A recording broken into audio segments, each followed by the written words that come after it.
through all of this, I want to tell you a little story that's really, when you hear these things, you don't know what to believe. I know now, because I've been elected, I'm a politician. I don't like the term any more than anyone else. But it didn't start out that way. It started out, and although you introduced and said when I was a little boy, I used to want to stay up at night and watch the election returns. I loved it. My mother ran a strict ship at the house I lived in. It was spelling, math. Maybe you get through with your English assignments, and maybe I might let you stay up and watch 30 more minutes of TV. For me in the fall, I loved to watch the presidential election return. I loved it as a kid. I just loved it. But God changed my path when I was 18 years of age, and I wouldn't change a thing. And I went a totally different direction. And now here I am, long story short to say, in these days of my life, maybe who knows, the last days of my life, last chapter season of my life, God is allowing some of the desires of my heart to become a reality. And I have been able for the past 3 years, through all that stuff we just talked about, to fall in love with the House of Representatives. Every day when I walk into the chamber, I have this pin on my lapel. There's not a day that the very first thing I think about is putting this on. It means that much to me. When I walk in that house, I look up every time and remember when I was 15 years old. I can remember. I don't remember much. Cindy will tell you, she's got the great memory. I'm lapsed. But I remember when my parents brought me to the Capitol. I remember my parents telling me you could do anything in life you ever want to do. You could become anything. I remember that. My parents instilled in me that kind of value system. You can become anything. That's American, isn't it? That's the blood that's in my veins and the blood that's in your veins. And I walk in that house at 15, and now I've walked in that house now, and every time I walk out and in, I look up and think, wow, what a blessing that I get to do this. That's really and truly. I know you're going to think it sounds like a speech, and you have the right to interpret any way you want. But the truth is, that really is the way that I feel. And because of that, today I feel like, after about 7 or 8 weeks of prayer, I feel like, although I love the house, I feel like that God has another station that He wants me to, and another journey that He wants me to take off on. And so I've consulted with my closest family and friends. I've prayed diligently, and I've sought after those that I thought, and I just said, God, you've got to speak to me on this, and I want to make sure I get it right. And I believe I've gotten it right. So today it's my honor to announce my candidacy for the Secretary of State of the great state of Louisiana.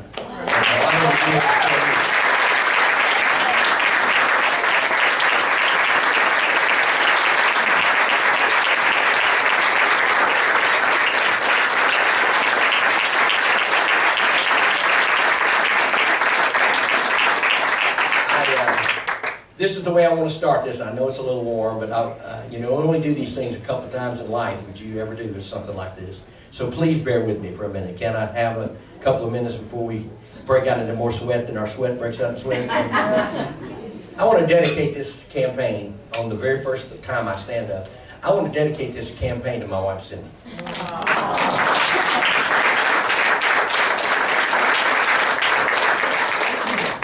She is she's the real deal. You know why I'm running for Secretary of State? Because she believes in me. She believes in me. She believes I can do anything. I can't, but she believes it. She knocked on people's doors and told them I could do and would do everything. I haven't, but I tried. But she believed in that. And as I thought this through about what I would say to you today, I thought, my wife still believes that integrity is a mandate for public office.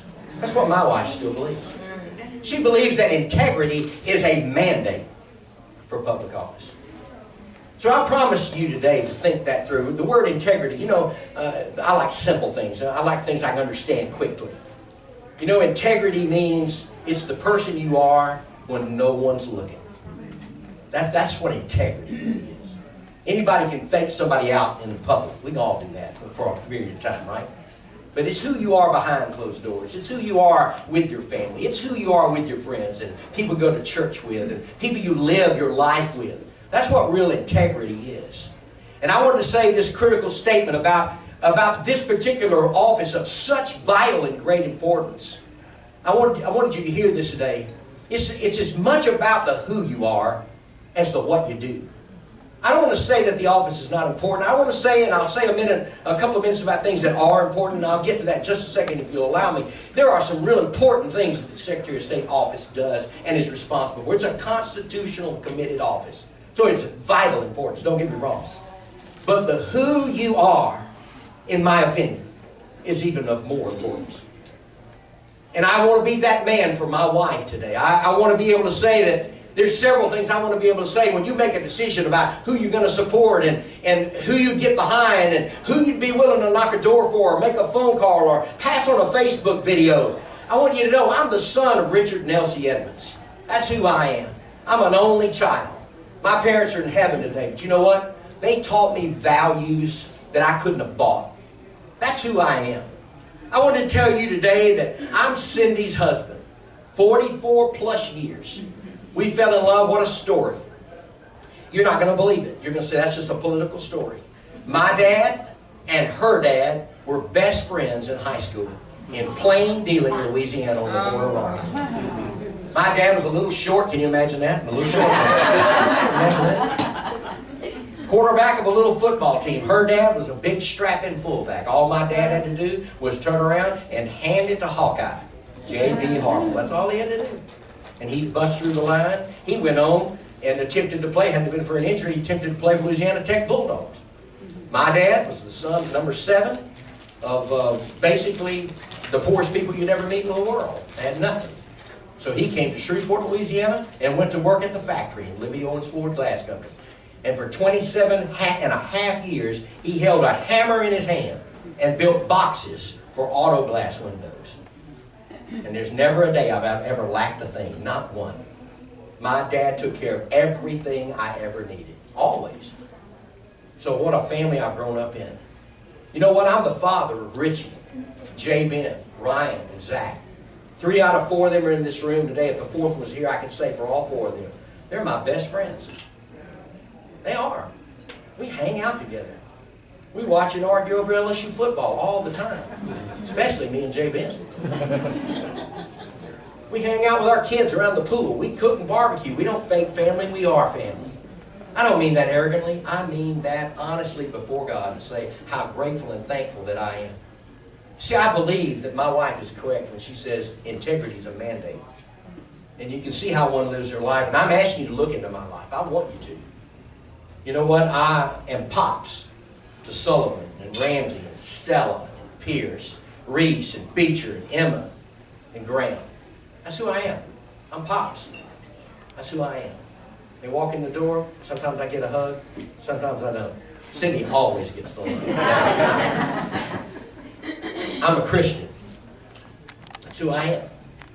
If that's a problem and I can't be elected because I say that my life, there's been a time in my life when I asked Jesus Christ to be the Lord and Savior in my life, then I can't be your next Secretary of State. I don't go to church because I'm political. I don't go to church because it's the right thing to do. I go to church because I love to go to church. I love to sit in the front row. I love to sit on the second row. I love to sing with all of my heart. I love to preach a sermon. I love to hear one. I love to go to church. I do. That's who I am. I hope you do too. If you don't, you should. You should have that relationship because it's the most important decision that a man or a woman or a boy or a girl could ever make. And I hope that you'll do that. I have a life record, and I want you to look at that. I've served as an administrator of a very large school and daycare. Thousands of people that have come in contact with. It's given me the administrative tools that I couldn't have ever gone to school enough to know. But that's sort of what happened in my life. And in doing so, I've been blessed to create a life record. Second thing is my wife still believes that trust is a mainstay for leaders to earn. Trust is it's got to be earned. You know, I can walk up to you and say, hey, you should trust me. And you might say, well, okay. But if I'll live it long enough, if I'll lead it long enough, if I'll tell it long enough, if I'll make decisions long enough, I want you to look at my record. I want you to see what I do with my family. I want you to know what I've done in the growing up periods of my life. I want you to know what I've done in the legislature. I'll be glad to debate that with anyone and everyone of what has been put before me in the past 10 sessions. I want you to know. And if you see a thing that you've got an issue about, I want you to talk to me about it. And if you can't support me because of that, I understand.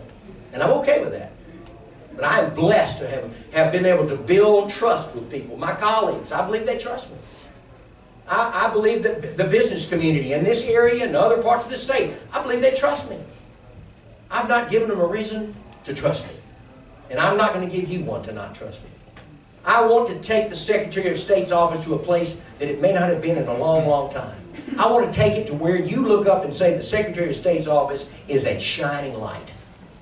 That we're investing in people all over the state, all 64 parishes. I want to be a great listener to the registrar of voters and the clerks of courts. And I want to sit with them and hear what their needs are so that the election process in the state of Louisiana is pristine. And we've got to have that. With all the news that's out there, whether you think that it's fake news or you think it's Russian news or you think you don't know what to do with all of it, let me just tell you this. Your life can change in a millisecond the pushing of an entry button on a computer. You've been held up by a gun? Anybody ever had a gun put in their face and they lost everything? There's one. I haven't had that experience, but I tell you what I have had. I have gone to the bank and got my results, and I had zero money in the bank. First thing I did, I don't know what any good husband should do, first thing I did is pick up the phone and said, Cindy. What are we doing? What did you buy? Where did you go? Babe, I hadn't spent anything. I was a victim of cyber crime. I had people in Hong Kong spending my money. People in Texas spending my money. They'd made a fake credit card. They'd taken all the money we had in the bank. We had nothing. Not a dime. Overdrawn. That's a scary thing.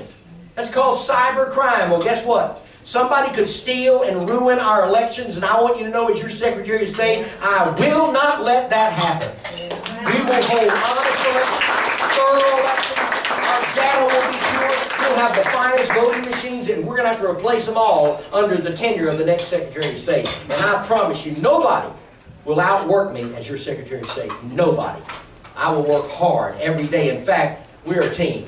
When you get me, you get Cindy. I will make certain that we have secure voting and reliable voting, accessible voting. I'll make certain that the person that's starting their American dream, beginning their business, you know where they do that? They do it in the Secretary of State's office. And I will make certain that the atmosphere of young men and women or old men and women that come in with a dream that they have had in their heart for all their lives, I'm going to make certain that that atmosphere is one of a high five, man, go do it. You can do anything. That's the way it'll be if you elect me to be your Secretary of State. My wife still believes that hope is the mindset that will bring Louisiana back to prosperity. I've had enough of all the whining and bad news and we can't do anything and all the things. If you don't do this, you're horrible and you're an obstruction. Let me tell you what. We need a dose of hope in the state of Louisiana. We need a big volume of it. I need your help. I'm a positive person. I think you know that. I'm happy. I'm grateful. I'm happy. I'm going to be happy tonight. I'm going to go home to this one right there, second blonde number. Let me get that. You know what I'm going to do? I'm going to sit in my chair, have a Diet Coke, and I'm going to be in love with her. Tomorrow morning I'm going to get up. You know what I'm going to do? I'm going to have a Diet Coke, and I'm going to get on my computer, and I'm going to be in love with her. I can't promise you I can fix everything. I can't. But I can promise you this. I will run this office with integrity and in trust and with hope. And we will touch the state of Louisiana, and we will be visionary.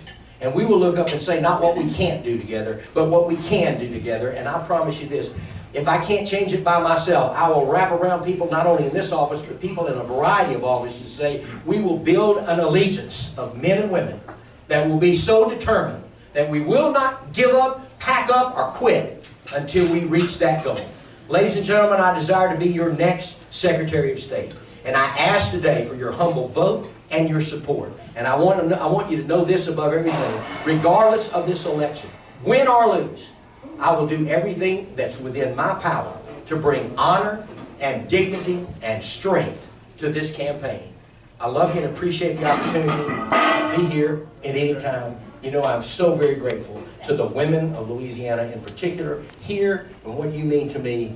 These women that represent Republicans and others here in the state of Louisiana, in particular here in Baton Rouge. I want to say I love you. I appreciate you. Thank you all my family and friends for being here. May God bless America, and may God bless the great state of Louisiana. All right.